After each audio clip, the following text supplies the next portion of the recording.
ചിലത് നല്ലതായിരിക്കാം, ചിലത് അഗ്രസീവ് ആയിരിക്കാം, ചിലത് ഒരു തരത്തിലും അക്സെപ്റ്റ് ചെയ്യാൻ പറ്റാത്ത ആൾക്കാരായിരിക്കാം, അല്ലെങ്കിൽ ഒരാളോടും നമുക്ക് കമ്മ്യൂണിക്കേറ്റ് ചെയ്യാൻ ഇൻട്രസ്റ്റ് ഇല്ലാത്തവരായിരിക്കാം. ഈ പ്രേതങ്ങളില് ഇതിലുള്ള ആൾക്കാരുണ്ടോ? ഏതാണ്? എന്താ പറയാ, കടിയെല്ലാം ആയിട്ട് പോയ ആൾക്കാർ അങ്ങനത്തെ. അപ്പോൾ നിങ്ങളുടെ പ്രശ്നം എന്താണെന്ന് വെച്ച് കഴിഞ്ഞാൽ നിങ്ങളൊരു നല്ല ഒരു സെക്സ് റിലേറ്റഡ് പടം കാണിയിരിക്കും നിങ്ങൾക്ക് നല്ലത്. എന്നിട്ട് നമുക്ക് സ്പിരിറ്റിനെ കാണാം. വളരെ മോശമല്ലേ? അതെ, എന്നെ വിളിച്ച് നിങ്ങൾ ഇൻസൾട്ട് അങ്ങനെയല്ല, നിങ്ങൾ വളരെ മോശമായി പോയി. എനിക്ക് അത് ഞാൻ പറഞ്ഞില്ലേ, നിങ്ങൾ ചോറും കറിയും വെക്കാൻ ഇരിക്കുന്നല്ലോ അവിടെ.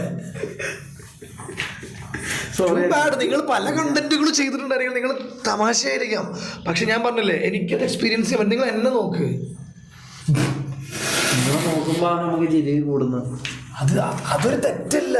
പക്ഷെ നിങ്ങൾക്ക് ഈ ഒരു എക്സ്പീരിയൻസ് ചെയ്യാൻ പറ്റില്ല. അപ്പോ ഇല്ല, ഇനി എടാ അല്ല, അങ്ങനെ ഡിസ്റെസ്പെക്ട് ചെയ്യുന്നല്ലോ ഇത്. നമുക്ക് ഞാൻ വീണ്ടും എന്നെ റെസ്പെക്ട് ചെയ്യുന്നല്ല, ഞാൻ ഒരിക്കലും ഞാൻ പറഞ്ഞെന്ന് വെച്ചാൽ അതെന്താന്ന് വെച്ച് കഴിഞ്ഞാല് അത് ഇതിന്റെ മുഖം നോക്കി